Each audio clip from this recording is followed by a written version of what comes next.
একটা জলের ফোঁটাকে ফোঁটা নামে সম্বোধন করা হয়। অনেক ফোঁটা একত্রিত হলে সাগরের রূপ ধারণ করে। শুধু একটা পাতাকে পাতা বলা হয়, অন্য অনেক পাতার সাথে একত্রিত হলে তা গ্রন্থের রূপ ধারণ করে। একটা মাত্র সুতো অন্য সুতোর সাথে মিলিত হলে বস্ত্রের রূপ ধারণ করে। অনেক সংখ্যক ইট একত্রিত হলে মহলের রূপ ধারণ করে। সৈন্যরা একত্রিত হলে সৈন্যদল তৈরি হতে পারে। এটা হলো শক্তি সংগঠনের, এটাই হলো শক্তি একতার। তা সে বনস্পতি হোক বা কোনো ব্যক্তিই হোক, কোনো মনোভাবই হোক, যদি একা থাকে তাহলে দুর্বল হয়ে পড়বে। যদি সংগঠিত থাকে তাহলে শক্তিও বাড়বে আর আপনাকে সামনে এগিয়েও নিয়ে যাবে। তাই এই একতায় বিশ্বাস রাখুন আর আমার সাথে ভালোবেসে বলুন, রাধা রাধা। জীবন কিসের উপর নির্ভরশীল?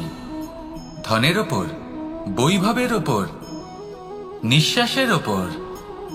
না, এই জীবন নির্ভরশীল বিশ্বাসের ওপর। বিশ্বাস নিজের ওপর, বিশ্বাস আমাদের আপনজনের ওপর।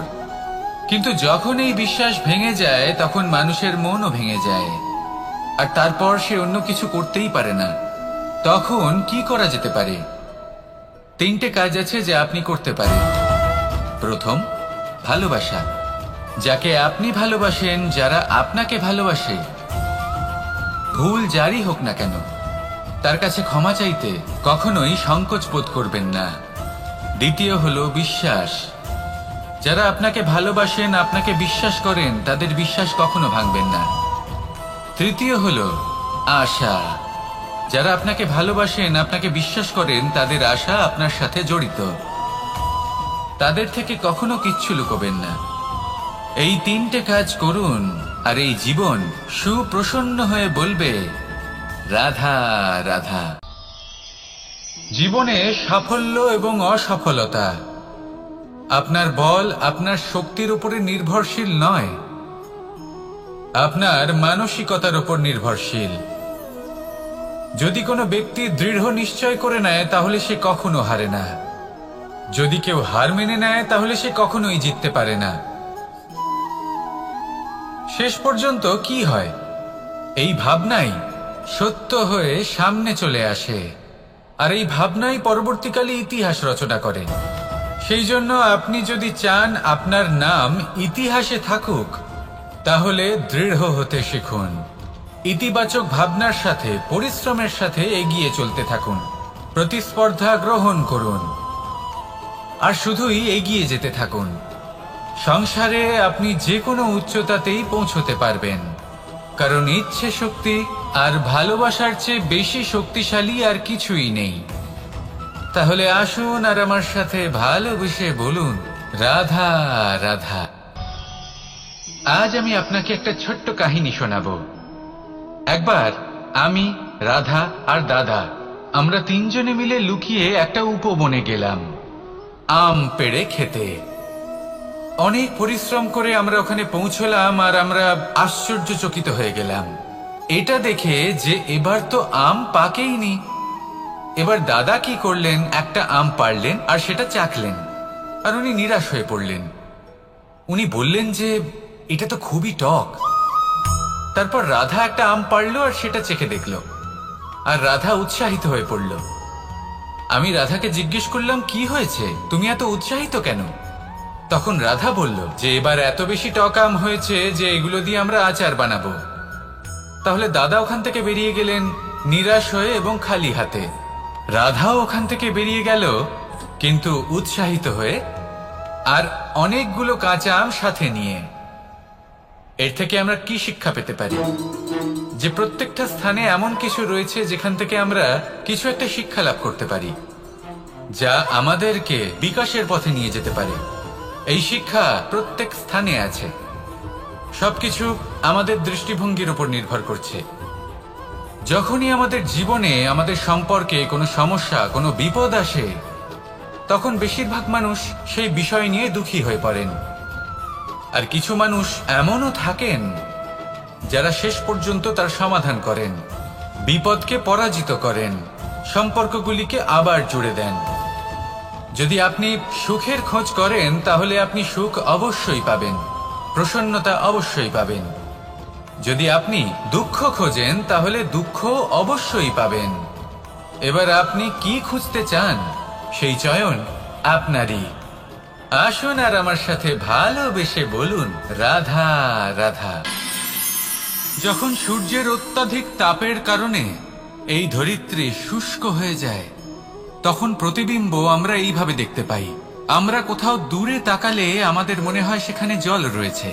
আমরা যখনই কাছে গিয়ে দেখি তখন দেখি যে সেখানে জলই নেই। তারপর যেই আমরা পেছনে ফিরে তাকাই আমরা দেখি যেখান থেকে আমরা এসেছি সেখানে জল পড়ে রয়েছে। এবার এই যে মরুতৃষ্ণা, তা কিন্তু শুধুই ভূমিতে নয়, আমাদের ভাবনা চিন্তার সাথেও এটাই হয়ে থাকে, অনেক সময় হয়ে থাকে। যে ব্যক্তি জল লাভ করার আশায় বসে থাকে সে কখনোই জল লাভ করতে পারে না, কিন্তু যে ব্যক্তি জল লাভ করার আশায় নিরন্তর পরিশ্রম করতে থাকে, ঘাম ঝরায়, সেই ব্যক্তি কোনো মরুভূমিতেও জল লাভ অবশ্যই করে। জীবনে যদি আমরা বড় কিছু লাভ করতে চাই তাহলে নিরন্তর পরিশ্রম করতেই হবে। পরিশ্রমের এই মনোভাব অত্যন্ত গুরুত্বপূর্ণ।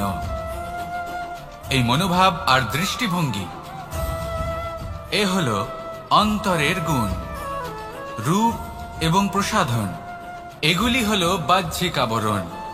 যে ব্যক্তি রূপের কারণে আপনাকে ভালোবাসে তা প্রকৃত ভালোবাসা নয়, কিন্তু যে ব্যক্তি আপনার আবেগ এবং মানসিকতার জন্য আপনাকে ভালোবাসে তাই হলো প্রকৃত ভালোবাসা। তাহলে এই কথাটা মনে রাখুন আর আমার সাথে ভালোবেসে বলুন রাধা রাধা। সিংহকে বনের রাজা বলা হয়। অত্যন্ত শক্তিশালী হয় সে, তার পরিবারও খুব বড় হয়। কিন্তু যদি এমন হয় যে সিংহের পরিবারে নিজেদের মধ্যেই কলহ সৃষ্টি হয়, যদি তারা নিজেরাই লড়তে থাকে তাহলে কি হবে?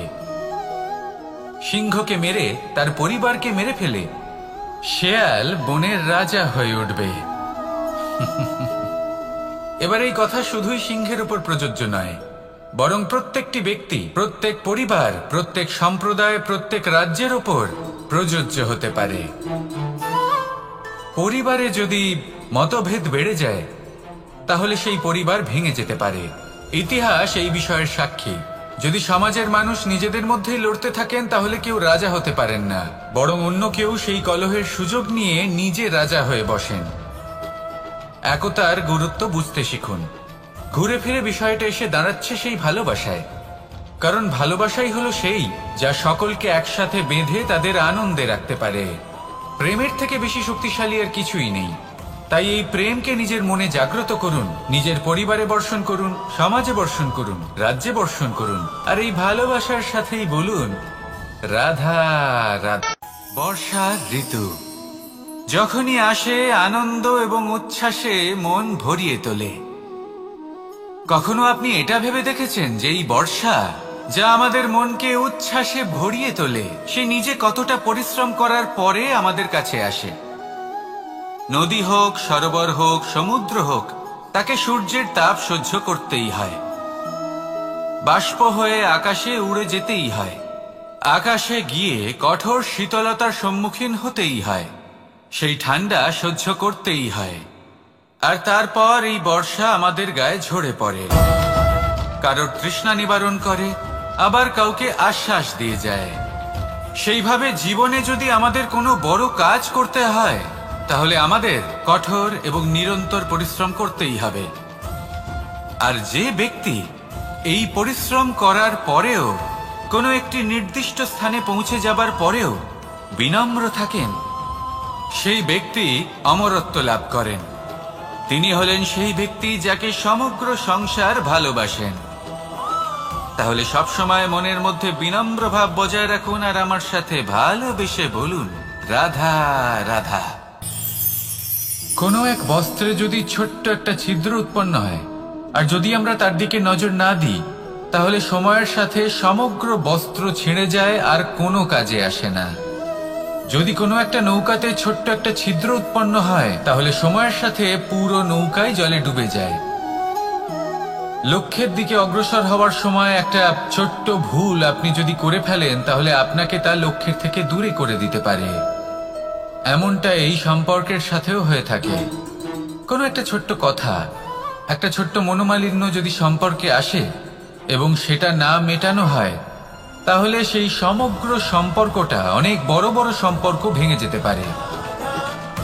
যদি আপনার সম্পর্কে ছোট্ট একটা ছিদ্র উৎপন্ন হয়, তাহলে প্রেমের সূচ আর স্নেহের সুতো দ্বারা সেলাই করে ফেলুন, যাতে আপনার এই সম্পর্ক অটুট থাকে এবং প্রেম দ্বারা পরিপূর্ণ থাকে। আসুন আমার সাথে ভালোবেসে বলুন, রাধা রাধা। বর্ষা। কখনো অনুভব করে দেখেছেন এই বর্ষা? আকাশ থেকে বর্ষার ফোঁটা ঝরে পড়ে, মিষ্টি ফোঁটা, শীতল ফোঁটা, মনকে পবিত্র করে তোলে, ধরিত্রীর তৃষ্ণা নিবারণ করে, আশপাশটা সবুজে ভরিয়ে তোলে। এবার এইরকম জল আমরা কুয়ো থেকেও পেতে পারি। যদি আমরা ভেবে দেখি যে বর্ষা এবং কুয়োর জলের মধ্যে পার্থক্য কি, তবে পার্থক্য আছে। পার্থক্য হলো ভাগ্য এবং কর্মের। বর্ষা হলো ভাগ্য। প্রকৃতির যখন ইচ্ছে হবে তখন বর্ষা হবে, কিন্তু কুয়ো আমরা এমনি এমনি পাই না। কর্ম এবং পরিশ্রমের দ্বারা একে প্রাপ্ত করতে হয়।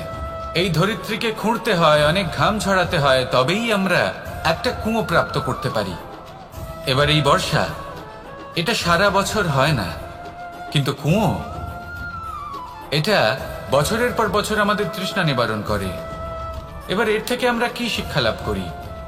এটাই যে আপনি ভাগ্যের উপর বিশ্বাস রাখুন, কিন্তু নিজের কর্মের উপর আস্থা রাখুন।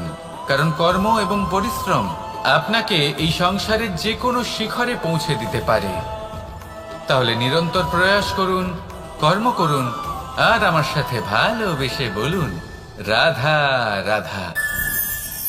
ইচ্ছে বড়ই বিচিত্র জিনিস। এই ইচ্ছে যদি তা পূর্ণ না হয়, তাহলে তা ক্রোধকে জন্ম দেয়। যদি তা পূর্ণ হয়, তাহলে লোভকে জন্ম দেয়।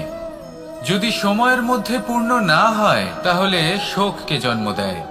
আর যদি সময়ের পূর্বেই পূর্ণ হয়ে যায়, তাহলে অহংকারকে জন্ম দেয়। সকলের ইচ্ছে থাকে, আপনারও অবশ্যই থাকবে, তা অবশ্যই পূরণ করবেন।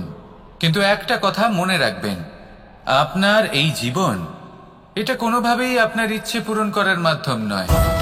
এ হলো ধৈর্য সাধনের এক মাধ্যম, নিয়ন্ত্রণ করার এক মাধ্যম।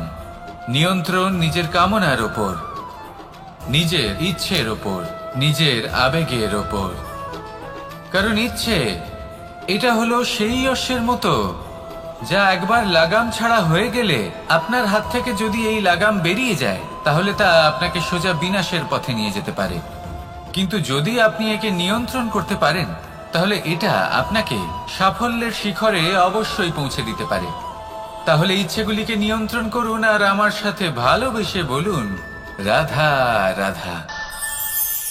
আমরা আনন্দ লাভের জন্য ভালোবাসি মা বাবাকে, ভাই বোনকে, পরিবার পরিজনকে, বন্ধুকে, প্রেমিকাকে। আমরা চাই যে সকলে যেন আপন হয়ে থাকেন, আমাদের কাছে থাকেন। কিন্তু মানুষের একটা প্রবৃত্তি আছে যে তিনি যা লাভ করে ফেলেন তার মূল্য তিনি বুঝতেই পারেন না। যদি আপনার বাড়ির কাছে একটা মিষ্টি জলের সরোবর থাকে বা সুন্দর নদী থাকে, তাহলে জলের গুরুত্বটা কি আপনি তা বুঝতেই পারবেন না। সেইখানে আপনি যদি কোনো একটা মরুভূমিতে যান, আপনি অনুভব করতে পারবেন যে এক একটা ফোঁটা জলের কি গুরুত্ব, তার মূল্য কি। সুখের মুহূর্তে যদি আপনজনদের মনে রাখেন, তবে দুঃখের মুহূর্ত নিজে থেকেই দূরে সরে যাবে। ভালোবাসা এবং তার সাথে স্মরণ করা, এটাই তো হলো জীবনের এবং ভালোবাসার আসল মূল্য। আসুন আর আমার সাথে ভালোবেসে বলুন, রাধা রাধা। ধন মানুষের জীবনের সবথেকে বড় প্রয়োজনীয়তা, সেই অস্ত্র যার দ্বারা মানুষের জীবনের অনেক সংকট দূর করে দেওয়া যেতে পারে, সেই মাধ্যম যার দ্বারা সংসারের সমস্ত জাগতিক সুখ স্বাচ্ছন্দ্য লাভ করা যেতে পারে।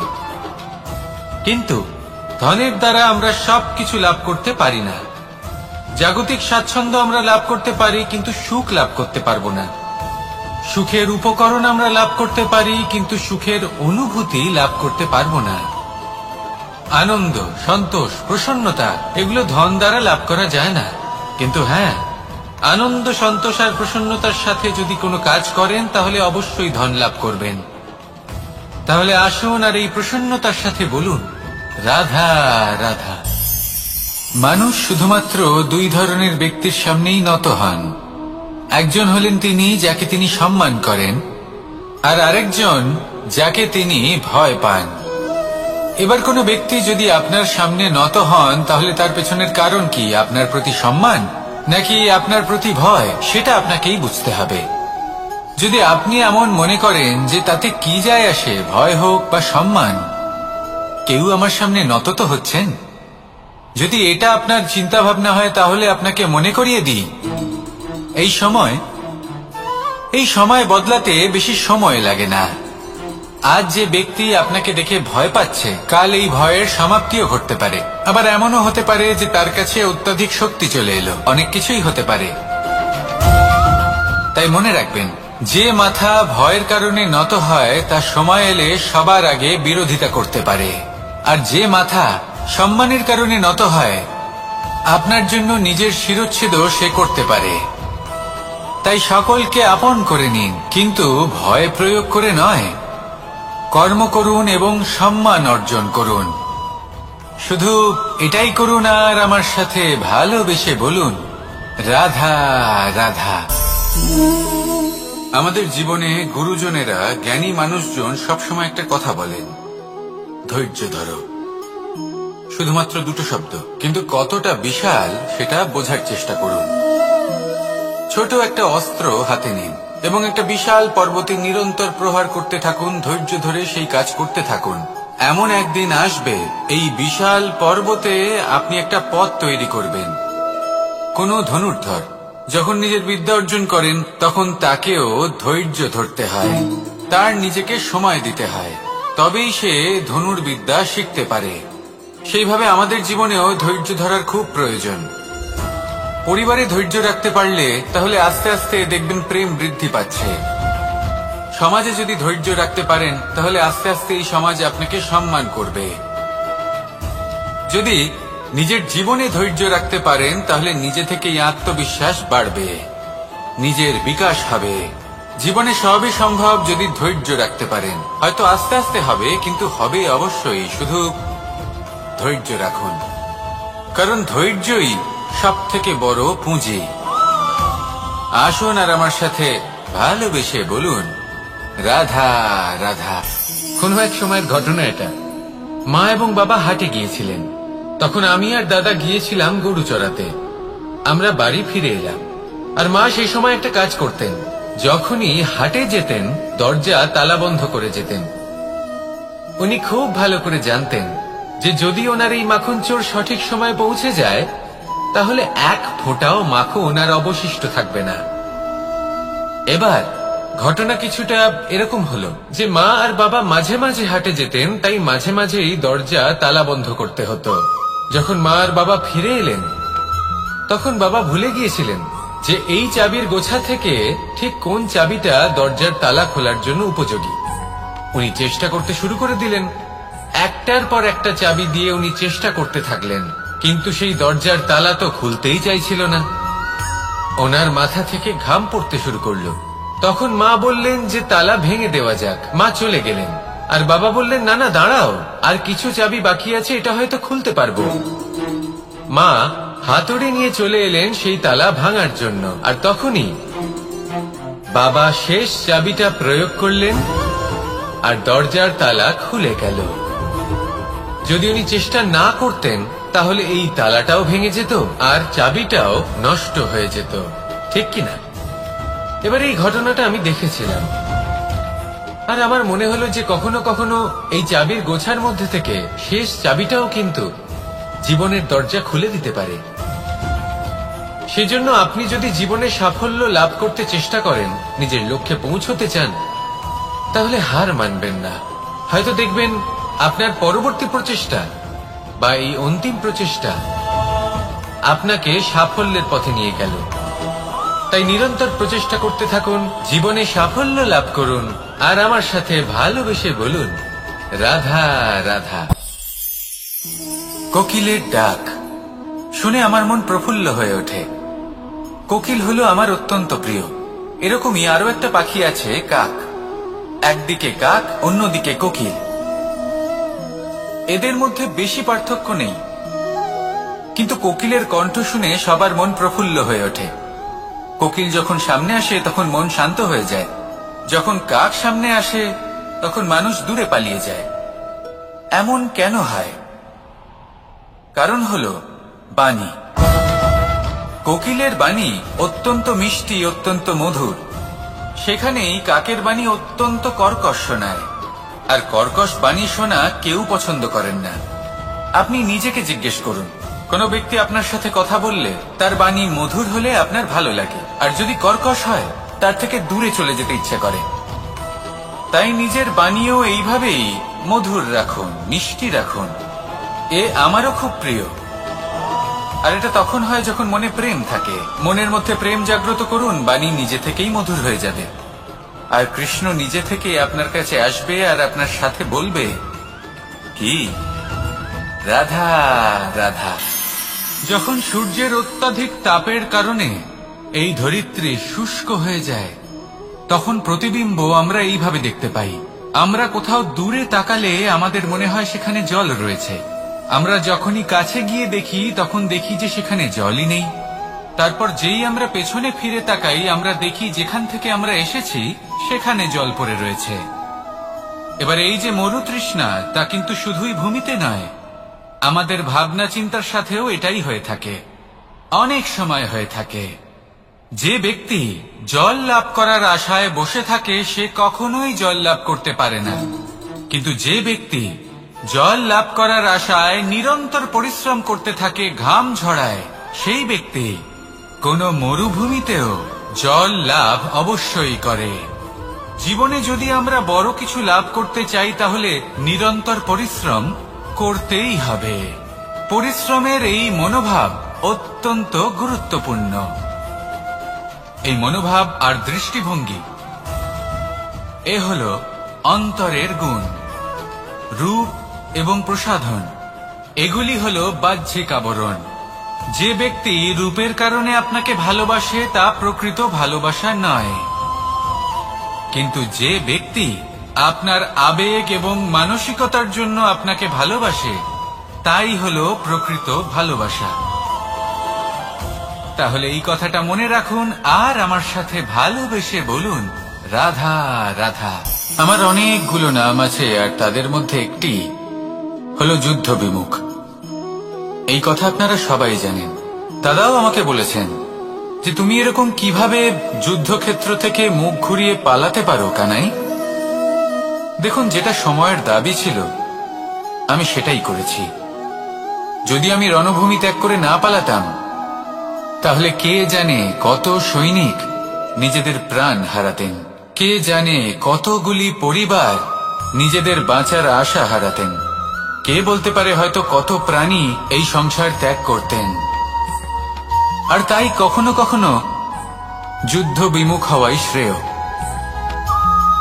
কখনো জীবনের ক্ষেত্রেও এটা প্রযোজ্য। যদি দূরে চলে গেলে আপনার সম্ভাবনা বৃদ্ধি পায় তাহলে দূরে চলে যান। দূরে চলে যান সেই সকল ব্যক্তিদের থেকে যারা কথায় কথায় আপনাকে অপমান করেন, আপনার নিন্দা করেন, আপনাকে বাধা দেওয়ার চেষ্টা করেন, আপনাকে ছোট করেন। কারণ তাদের সাথে থেকে, সেই সকল ব্যক্তিদের সাথে থাকলে যারা আপনার মূল্য বোঝেন না, আপনি নিজের আত্মসম্মান, নিজের আত্মবিশ্বাস, নিজের ব্যক্তিত্বকে নত করে ফেলবেন। দূরে চলে যান সেই সকল সংঘর্ষ থেকে, সেই সকল পরিস্থিতি থেকে যাদের সম্মুখীন হয়ে আপনি কোনো পরিণামেই পৌঁছতে পারবেন না। যদি আপনি এইভাবে যুদ্ধ বিমুখ হয়ে উঠতে পারেন, যদি এই প্রবৃত্তি আপনি নিজের মধ্যে জাগ্রত করতে পারেন, তাহলে আপনার সামনে সেই যুদ্ধ চলে আসবে যাতে বিজয় লাভ করে আপনি নিজের অস্তিত্ব খুঁজে পাবেন। আর সেটাই হলো সবথেকে বড় জয়লাভ। আসুন আমার সাথে ভালোবেসে বলুন, রাধা রাধা। মানুষ নিজের জীবনে সেই সবকিছু লাভ করতে পারে যা সে কামনা করে। শুধু প্রয়োজন হলো ইচ্ছে এবং সিদ্ধান্তের। এবারে ইচ্ছে আসলে কি? সেটা হলো এই মনে প্রকট হওয়া একটি ভাবনা, একটি আবেগ। শুধু তা দিয়ে কিছুই হয় না। যখন সেই ইচ্ছের সাথে দৃঢ় প্রতিজ্ঞা জুড়ে যায়, তখন বিষয়টা এগোতে থাকে। একটা উদাহরণ দিই, ধরুন আপনি মরুভূমিতে আছেন এবং আপনি মধুর জল পান করতে চান। এটা হলো শুধুমাত্র আপনার মনের একটি ইচ্ছে। যখন এই ইচ্ছের সাথে সিদ্ধান্ত জুড়ে যায়, তখন আপনি সেই মরুভূমিতে গর্ত খুঁড়তে চেষ্টা করেন। আর যখন এই সিদ্ধান্তের সাথে নিষ্ঠা জড়িত হয়, তখন আপনাকে সেই জল লাভ করার থেকে কেউ বাধা দিতে পারে না। ইতিহাস এটার সাক্ষী, যিনি নিশ্চিত করেছেন তিনি সেই সবকিছু লাভ করেছেন যা তিনি লাভ করতে চেয়েছেন। সেই জন্য ইচ্ছে থাকা খুব দরকার, কিন্তু তাকে সিদ্ধান্তের সাথে জুড়ে নিন, সিদ্ধান্তকে নিশ্চিত করে ফেলুন, সবকিছু লাভ করবেন। আর তখন এই মন প্রসন্ন হয়ে বলবে, রাধা রাধা। বনের মধ্যে যদি আপনি কোনো বিষাক্ত সাপ দেখেন, তাহলে কি করবেন? আপনি তখনই তার থেকে দূরে পালাতে চেষ্টা করবেন। আর এটা কেন করবেন? নিজের রক্ষার্থে।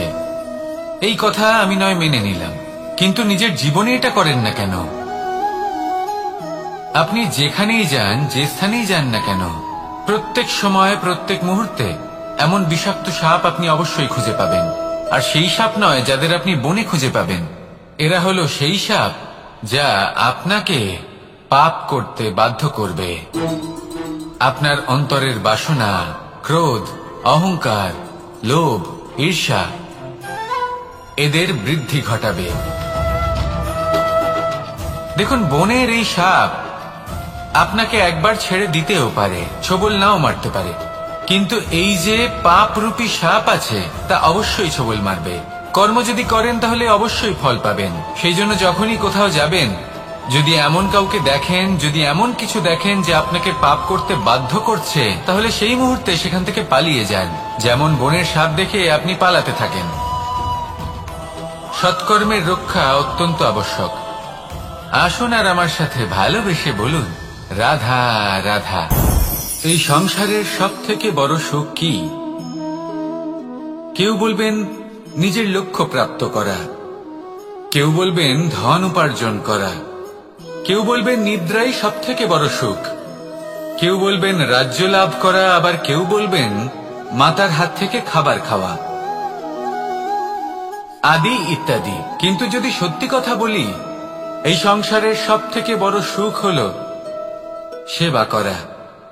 কখনো কাউকে সেবা করে দেখুন। এই সেবা দ্বারা অন্য কোনো মানুষের আশীর্বাদ লাভ করাতেই সুখ রয়েছে। আপনার সেবা ভাব দ্বারা যখন কোনো মানুষ নিজের অন্তরাত্মা থেকে আপনাকে আশীর্বাদ করে, তার থেকে বড় সুখ আর কিছুই নেই।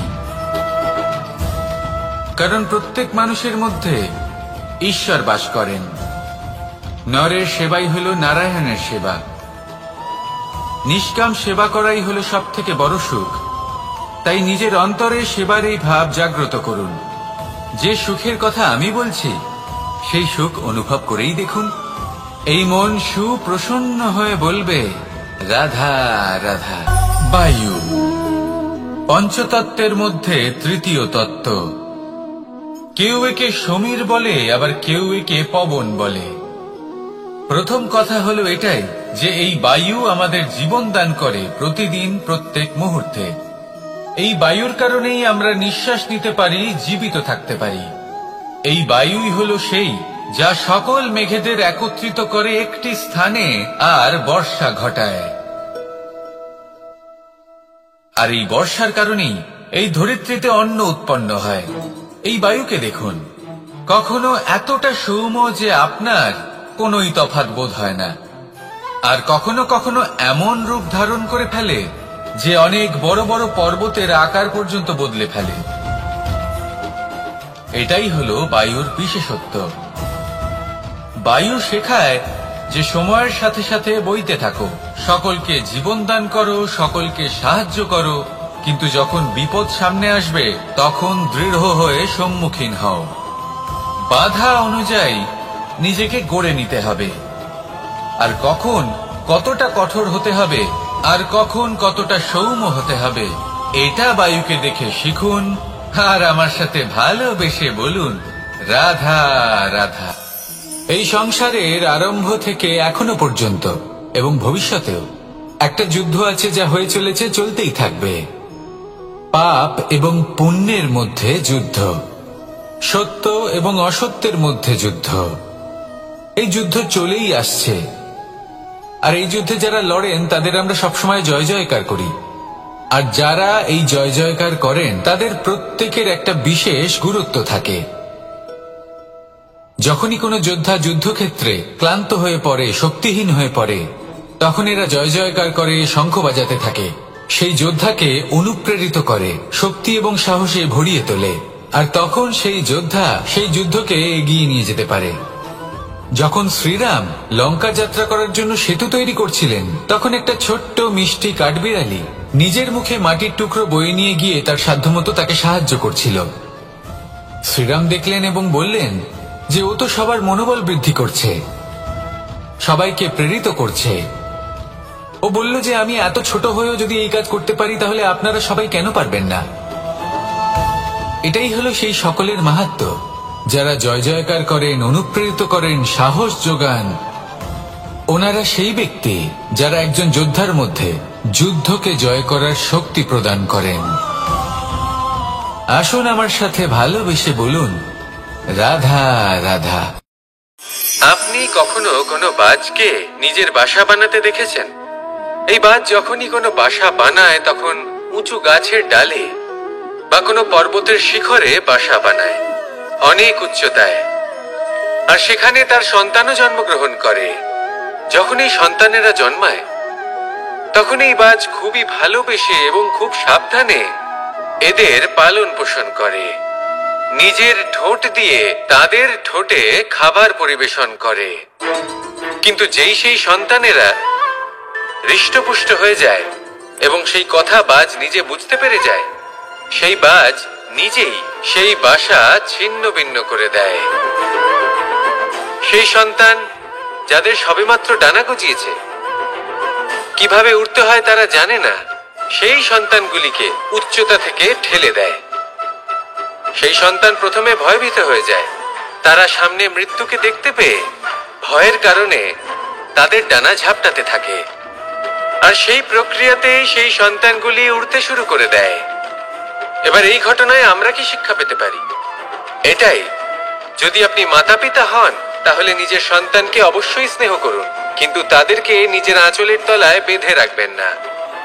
যদি আপনি চান আপনার সন্তান জীবনে উন্নতি করুক, তাহলে নিজের মুঠো থেকে তাদের স্বতন্ত্র করে দিন, এই সংসারে সংঘর্ষ করতে দিন। সেই সন্তান নিজেই বুঝতে পারবে যে জন্মের সময় পাওয়া ডানা কি করে ব্যবহার করতে হয়, আর আপনার চোখের সামনে আপনার সন্তান এই আকাশে উড়তে থাকবে। তাহলে আসুন আমার সাথে ভালোবেসে বলুন রাধা রাধা। আমার জীবনে পরিচয় হয়েছে অনেক ব্যক্তির সাথে, ভিন্ন ভিন্ন ধরনের মানুষ। এনাদের সাথে আলাপ হয়ে খুব ভালো লেগেছে, অনেক শিক্ষাও লাভ করেছি। আমি তাদের সাথেও আলাপ করেছি যারা অনেক উচ্চ স্তরে পৌঁছে গেছেন, আবার তাদের সাথেও যারা নিজেদের জীবনে বিশেষ কিছু করতে পারেননি। তাদের সাথেও পরিচয় হয়েছে যারা সফল, আবার তাদের সাথেও যারা অসফল। এবার এই সবই একই রকম মনে হয়, এদের মধ্যে পার্থক্য শুধুই মানসিকতার। যখনই কোনো অসফল ব্যক্তির সাথে পরিচয় হয়েছে, তখনই দেখেছি তাদের কাছে সবসময় একটা অজুহাত রয়েছে যে কেন তারা সফল হতে পারেননি।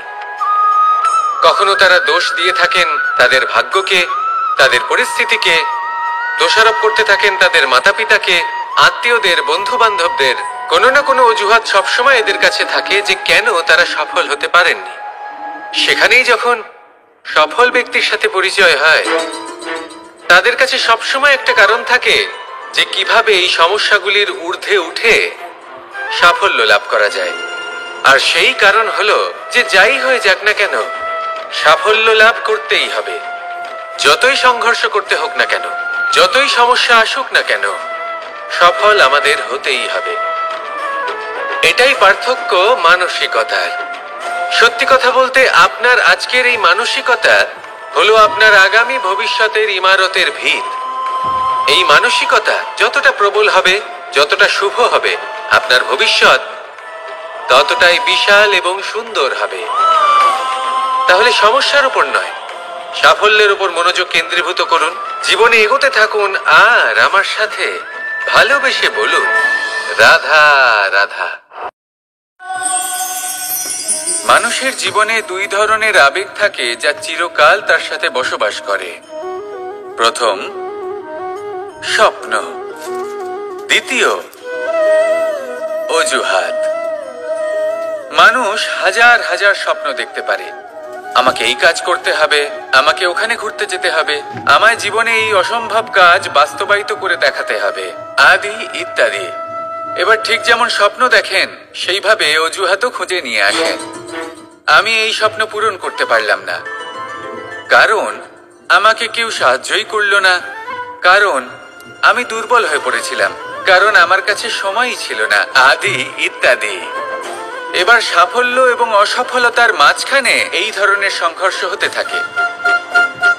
সাফল্য তখন লাভ করা সম্ভব যখন আপনার স্বপ্ন আপনার অজুহাতের থেকে অনেক বড় হয়, আর অসফলতা তখন পাবেন যখন আপনার অজুহাত আপনার স্বপ্নের থেকে অনেক বড় হয়। আপনি যদি সাফল্য লাভ করতে চান, তাহলে চেষ্টা করতে থাকুন, পরিশ্রম করুন। যদি অসফল হন, তাহলে ভয়ভীত হওয়ার কোনো প্রয়োজন নেই। নিজের ভুল বুঝুন, তাকে শুধরে নিন, আবার চেষ্টা করুন। কিন্তু যদি নিজের জীবনে অজুহাত নিয়ে আসেন, তখন স্বপ্ন কখনো পূরণ হবে না। আসুন আমার সাথে ভালোবেসে বলুন, রাধা রাধা। এই সংসারের সব থেকে কঠোর ধাতুর মধ্যে একটি হলো লোহা। লোহা দিয়ে আমরা অনেক অস্ত্র শস্ত্র লাভ করি, অনেক বস্তুও লাভ করি।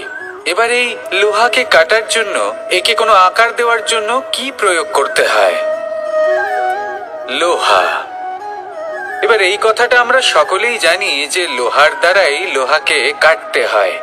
এবার এই কথা আমি আপনাকে কেন বলছি? এরপরে খুব বড় একটা প্রশ্ন আসে, যা খুব বড় শিক্ষা দিয়ে যায়।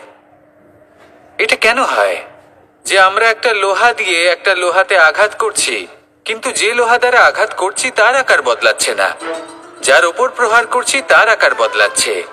এতে পার্থক্যটা কোথায়? পার্থক্য হলো তাপমাত্রার। দেখুন, যে লোহাকে আমরা কাটতে চাই তার তাপমাত্রা বাড়াতে হয়, তাকে গরম করতে হয়। আর যে লোহা দ্বারা আমরা আঘাত করতে চলেছি, সেই লোহা আমাদের ঠান্ডা রাখতে হয়। অর্থাৎ ঠান্ডা লোহা গরম লোহাকে কেটে দেয়। এবার এই শিক্ষা কি আমাদের জীবনে যথেষ্ট নয়? আমাদের জীবনে অনেক সমস্যা আসতে পারে, কিন্তু আমাদের এই বিষয়ে বিশেষ খেয়াল রাখতে হবে যে আমাদের মনকে আমরা যেন ঠান্ডা রাখি, এই মস্তিষ্ককে শান্ত রাখতে হবে। যদি আমরা ক্রোধ বা ঈর্ষার আগুনে জ্বলতে থাকি, বিদ্বেষের আগুনে জ্বলতে থাকি, তাহলে আমরাও সেই লোহার মতোই হয়ে যাব, যার তাপমাত্রা অত্যন্ত বেশি। তখন যে কেউ এসে আমাদের বিচ্ছিন্ন করে চলে যাবে। মনে রাখবেন, যিনি যত বেশি স্থির বুদ্ধির অধিকারী, যিনি হলেন সব থেকে বেশি শান্ত, তিনি হলেন সব থেকে বেশি বলশালী। তাহলে শান্ত থাকুন আর আমার সাথে ভালোবেসে বলুন, রাধা রাধা। কনক, কি সুন্দর একটা শব্দ। এর অনেকগুলো রূপ রয়েছে, অনেকগুলো অর্থও রয়েছে। প্রথম অর্থ হলো স্বর্ণ, অর্থাৎ সম্পত্তি। দ্বিতীয় অর্থ ধুতুরা, অর্থাৎ গাছের ছোট একটা বীজ, যা কিনা অত্যন্ত শক্তিশালী হয়। যদি বেশি মাত্রায় এর প্রয়োগ করা হয়, তাহলে এটা বিষময় হয়ে উঠতে পারে। এই হলো সেই ধুতুরা যার প্রয়োগ মহাদেবের পুজোতে করা হয়। এবার প্রশ্ন হলো এটাই যে এই স্বর্ণ এবং এই ধুতুরার মধ্যে মিল কি রয়েছে? মিল হলো এটাই যে এই দুটোই মানুষকে মত্ত করে তোলে। ধুতুরা মানুষকে তখন মত্ত করে যখন তাকে সেবন করা হয়, কিন্তু স্বর্ণ, ধন, সম্পত্তি, মানুষ এটা যতটাই অর্জন করে নেয় সেটাই যথেষ্ট। এই স্বর্ণ মানুষের ভাবনা চিন্তা করার ক্ষমতাকে বশ করে ফেলে। মানুষ সম্পত্তির লোভে মত্ত হয়ে ওঠে, কারণ যে যত চমৎকারী, যতটা অমূল্য হয়, তাকে সামলানো কিন্তু ততটাই কঠিন, তাই না? তাই মনে রাখবেন, ধন, স্বর্ণ, সম্পত্তি এগুলো ধুতুরার থেকেও অনেক বেশি বিষাক্ত হতে পারে। তাই এর ওপর আত্মসংযমের একটা কবচ পরিয়ে রাখবেন এবং বিবেকের শক্তির সাথে এগুলো প্রয়োগ করুন, তবেই কল্যাণ হবে। আসুন আমার সাথে ভালোবেসে বলুন, রাধা রাধা।